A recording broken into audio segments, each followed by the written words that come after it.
Welcome to Season 2 of Talk Me Healthy. Each month, we invite a guest to explore a topic related to healthy living. They share their expertise, personal stories, and we learn from them how they turned their passion and knowledge into practical tips that you can use now to improve your health. I'm your host, Sherrie Keating, founder of Diabetes Care Consulting. My goal is that you will hear something each show that will motivate you to make a small change towards living a healthier, happier life.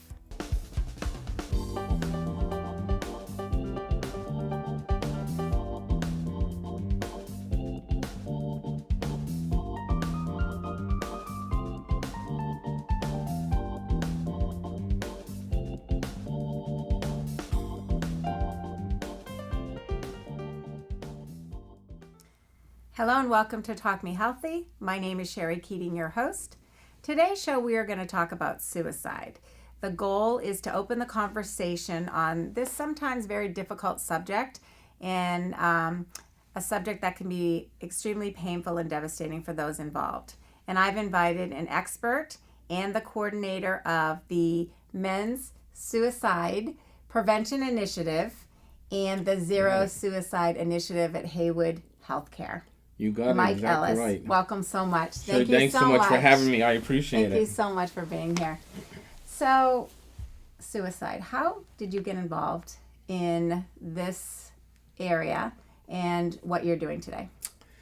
Wow, that's a long journey and difficult to wrap up in a few seconds. But what we will focus on is the fact that about 5 years ago, North Central Massachusetts was really having a huge issue with suicide, especially among men in our community. Our rates of suicide among that population, 45 to 65, white men, was almost twice the state numbers. So the state statistics back then were about 13 per 100,000. Gardner was experiencing about a 26 per 100,000 suicide rate among that group. So people in the community really felt like something needed to be done.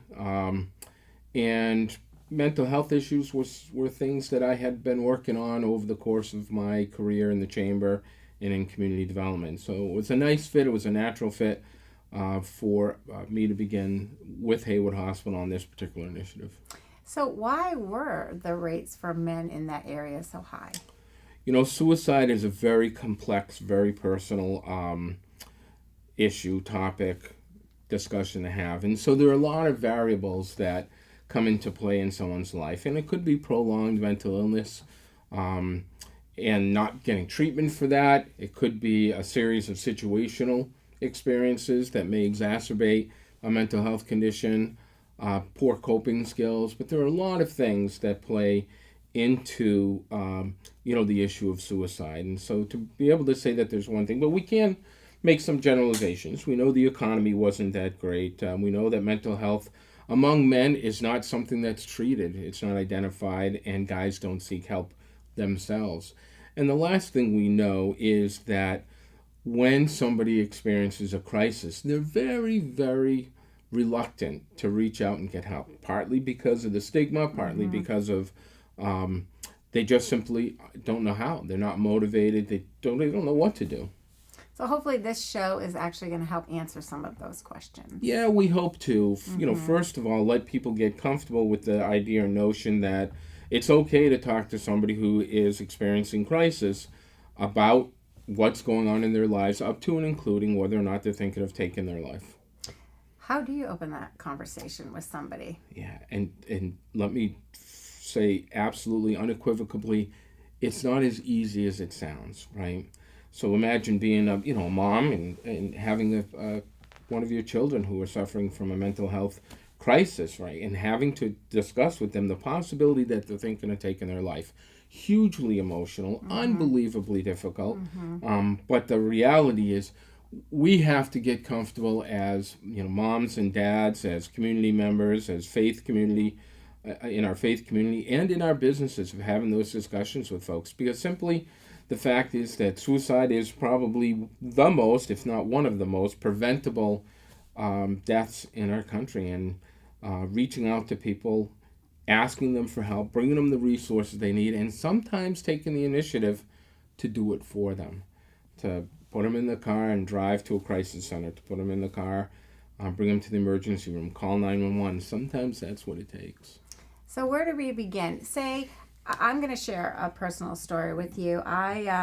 As I've talked about on the show before, is I had a very rare cancer, and I had a 50% chance of dying from that cancer. And at the time, I was newly married, and my husband did leave me, and I became very depressed. And my doctors in Boston put me into the Mind Body Clinic, and I went on antidepressants. But despite all of that, I was still very depressed, and I really lost my will to live. Did I contemplate hurting myself? No, but I did not eat. I became very isolated. I developed anxiety, panic attacks. It was a very low point in my life. And I know for me personally, becoming a born-again Christian was a very big factor in turning my life around, as well as the love of family and friends. Did I want to admit that I was depressed to the point of not losing the will to live? No. And like you said, it's such a stigma. We need to get over that stigma. And how, I didn't reach out for help, but I knew that people in my life, my brother, who's a physician, knew the signs. People around me saw the signs, and I still didn't initiate anything for myself. So I did go through therapy, and I did start in my faith journey, and that really, and my family and friends, they turned my life around. And so I guess I want to give people hope that, yes, at the time, mine I felt was situational, and and therapy was definitely something that I needed, and medication at the time. I'm no longer in therapy. I'm no longer in medications. I'm still very much in my faith journey. So I really feel like I want people to know that you may feel that way today, but there's always hope. And I want to give people hope because my life is totally different today. First of all, thank you for sharing that. Those are the stories, the testimonials that people who are struggling need to hear. And your story is inspirational because it really drives the discussion about the fact that the crisis is temporary. Right. Suicide is a permanent solution to a very, very temporary problem. So all the things you talked about are the things that make so much sense and are so important to helping someone who's struggling through a suicidal mental health crisis. Not always suicide, but mental health crisis can be just as disabling. Those are the things they need to know, see, and understand. And it's hard to do that. Depression, severe depression, is like wearing goggles that are filled with oil. You know something's there, but you're not quite sure what it is. And if you do, you don't know what to do about it. You don't know what to do about it, right? You don't know how to And the access shame it. associated with that, you don't want to tell anybody about that. Yeah. And suicidal people, we know this by interviewing people who've attempted and survived, don't really want to die. Mm-hmm. But just as you said, they didn't really want to live. There's Right. really nothing to live for. But if given their druthers, they would rather not die. And so Right. this kind of a apathy, gray area, right, creates that situation where now suicide for them is a viable option. It's never a viable option. Like you said, this is most of the time a very, very temporary problem, exacerbated by situational experiences. Your experience, again, really underscores the value of the support of friends and family, the legitimate place that counseling has, and even medication. I love the fact that you talked about, going on a medication and then not having to take it anymore because you Right. felt better, and those things that turn around. And those are the messages we want to give to our family and our friends, those people who are suffering, that this is not a permanent thing. This is, right now, even if it's a prolonged crisis, it's still a very short stint in your life. You have, decades to live, and Right. maybe there's 5 years of struggling. Don't do something that'll permanently, take you away from our lives. Because suicide it affects the person, of course, because they lose their life. But what about the people left behind? I know some people in my personal life, friends that have lost children and to suicide, and they struggle every single day. Yeah, and there's I mean, there's legitimacy in that struggle. And one of the things when we do lose somebody to suicide is so frequently people dwell on the act of suicide. You know, Grandpa Bob or Uncle Fred or Aunt Macy, took their lives by suicide and how devastating it is. And we forget that they had a wonderful life before that and contributed a lot. That isn't necessarily, all the things that need to be done for someone who's grieving from a suicide, but helping them understand and see that aspect makes the grieving process a little easier, a little better. And over time, they can kind of let go of that one act compared to that person's life. Suicides are increasing in our country. Every year we do more and more. We have more mental health facilities. We're becoming better educated and acclimated to the ways of prevention and intervention in suicide. But since 1990, suicide rates have increased 25%. In this past year, we had close to 45,000 people take their lives by suicide. And that doesn't take into consideration people that contemplate suicide. Yeah, so now if we think about attempts, the statistic is about 25 to 1. So that's over 1 million people every year who attempt suicide or not even think about. These are documented attempts that have come through the emergency management system or in our hospital emergency rooms. Over 1 million people have attempted. Now, it's a health crisis. Yeah, it's a huge health. Anything else? In the United States, if 45,000 people were dying because of car accidents caused by faulty equipment, there'd be public outcry, recall. All kinds of organizations would be investigating it. 45,000 people die from suicide. It's the 10th leading cause of death among all other causes. Second leading cause of death among college students. Second leading cause of death for 15 to 24-year-olds. It's very high up there for our elderly population. And in the elderly population, for every suicide, there are 4 attempts.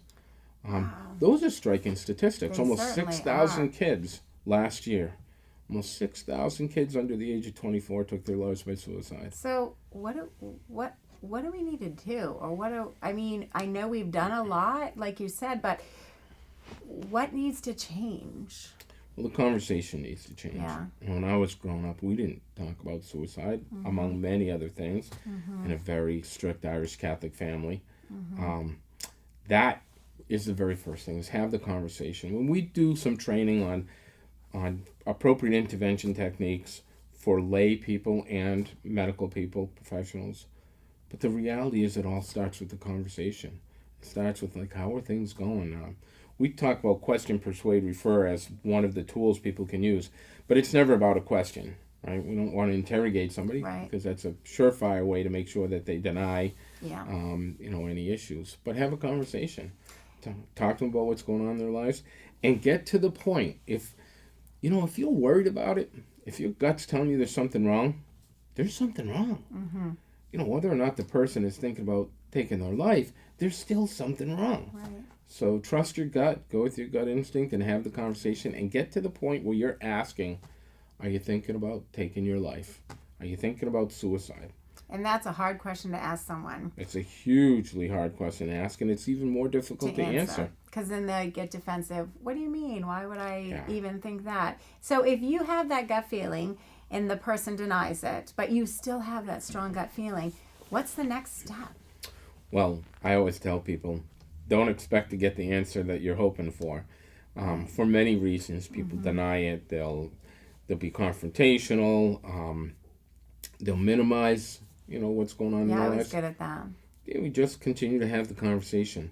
It is a huge thing to know that when you're in crisis and you don't have hope and things just seem to be going, bad in all aspects of your life, that there are people around who support and care about you, who are so tuned in that they can say, there's something not right. There's something going on here, and, I'm going to help you get over this. Despite yourself. Right? Yeah, I'm going to help. I'm going to do whatever I can to make sure that you're healthy and safe.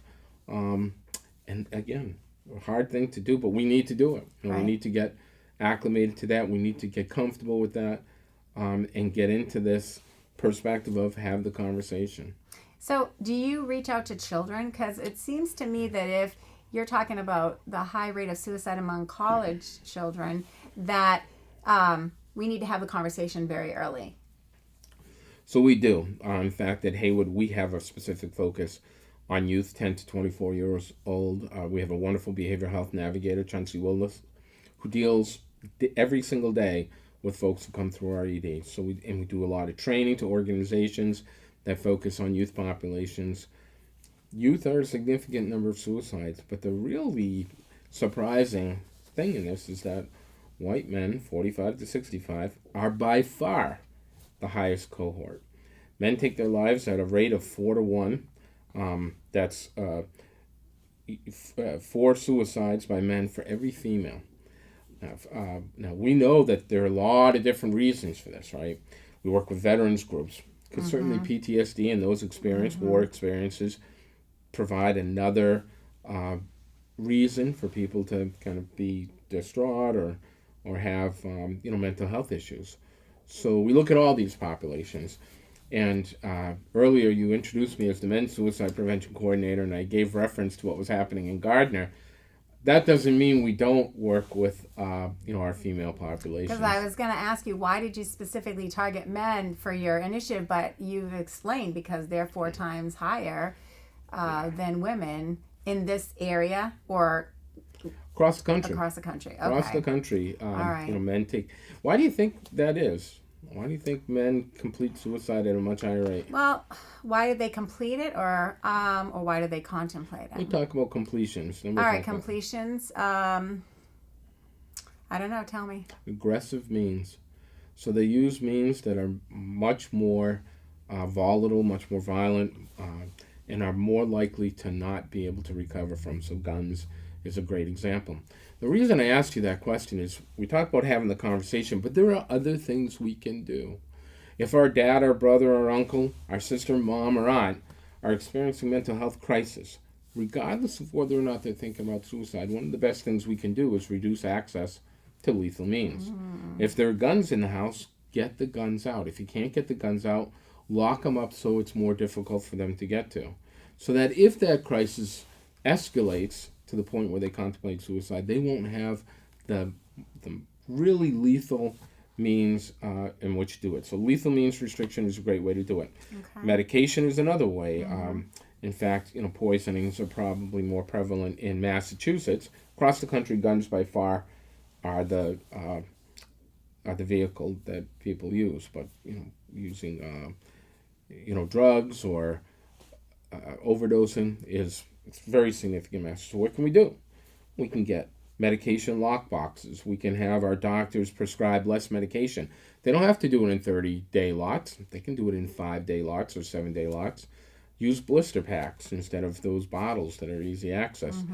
We know that when somebody contemplates suicide, that act, from the time they contemplate it to the time they do the act, it's less than 5 minutes. So is this an impulsive thing, or is this more of a plan? They have a plan, they've thought about this, or is it something that they just don't see the light at the end of the tunnel and they're like, this is it, I'm done in this minute? Yes. Both? All of the above. Okay. So, people may be thinking about suicide as a way to manage some of these crises in life.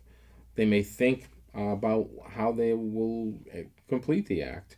But the actual, occurring of the act, the actual doing the act, is an impulsive thing. Like something just happens, you decide, now I'm going to do it, and it's less than 5 minutes from that time. So we know, again, restricting lethal means. Yeah. Having the conversation, and knowing your resources, right? Knowing if indeed you are worried about it. Intuition, it's all about your gut. Folks out there that are watching this, you are born, you're wired to be intuitive, to have feelings about people, and normally they're right. So if you are feeling like maybe somebody's in danger, get resources ready. Find out where you can take them. What are the mental health facilities that can help them manage, cope, or solve some of the mental health crises in their life, right? Can you call 911 if you are really, Yep. You can always call 911. And then, is there any resources? I know what you have in Gardner at Haywood. Is there resources that people can look online to learn more about what's out there? Can you give us a couple of resources that maybe we can put on the show, or just so that if somebody is starting to be concerned about somebody, they have someplace to turn? No matter who you are, whether you're a loved one of somebody in crisis or even the person in crisis, the National Suicide Prevention Lifeline is available 24/7. There are counselors there, folks that can kind of talk you through the crisis you're having, and get that immediate support. That's the person having the crisis. Nope, that's both. So if you are, you're worried about somebody having a crisis and you're in the throes of it and really don't know how to have the conversation or know where the resources are, this is probably one of the best tools for us to have immediately at our disposal in the event that we're working with somebody who is suicidal. And that's 1-800-273-8255 or 273-TALK. Okay, and we're going to have that on the show. So we're going to put that on the show so that it will be available and you'll have that resource. Yeah, and write that down, keep it in your wallet or your purse, keep it with you so that, you never know when that's going to happen. You don't ever know who it's going to happen with. It could happen in your faith community. It could happen at your employment. It could happen in your home. Not only with your own family, but the friends of one of your kids or your spouse. Or so it's good to be prepared in hopefully the unlikely event you'll ever need it. And if you had asked me prior to my cancer diagnosis, would I ever be in that situation? I would have said, absolutely not. My life is going along great. Everything's good. And then one day I received a call that changed my entire life. And now I look back and I say, thank God that happened to me, because it made me the person that I am today. And I see life in a different way. But I would have never thought it would be me, ever. And when you were in the middle of it, you didn't really see, that there was light at the end of the tunnel. Absolutely not. And then, it was interesting. My brother was very concerned. He was actually going to drive down and bring me to a hospital. And then my parents were so concerned they would stay at my house. But what happened was one day I was listening to myself talk, and I was talking all about death and dying. And I knew that my cancer diagnosis could be terminal. And so I was kind of living like I was dying. And then when my husband left, it just kind of put me over the edge. And I just felt very alone. I wasn't alone at all, but I felt very alone. And I realized that I needed a purpose. And so I actually was laying in bed, and it must have been, a God thing. I always say it's a God thing, because I just realized that if I didn't start going through the motions of life, I wouldn't see my little granddaughter grow up. And for me, she became my why, or my motivation to try to just go through the motions of every day. Just get up, get dressed, try to eat something, and try to be a functional person. And so that's how I began. I just took one baby step at a time. And she became my why. And every day when I didn't feel like I could do it, I said, Sherrie, you have to do this because you want to see her grow up. And she really motivated me. Mm. And so now when I speak, I'm an educational speaker that helps people prevent and manage diabetes. So when I speak, I have a slide at the end of all of my programs. And I always say to help people find their why, because their why can change their story. And my why totally changed my story. And I'm writing a book called The Life-Changing Power of Your Why.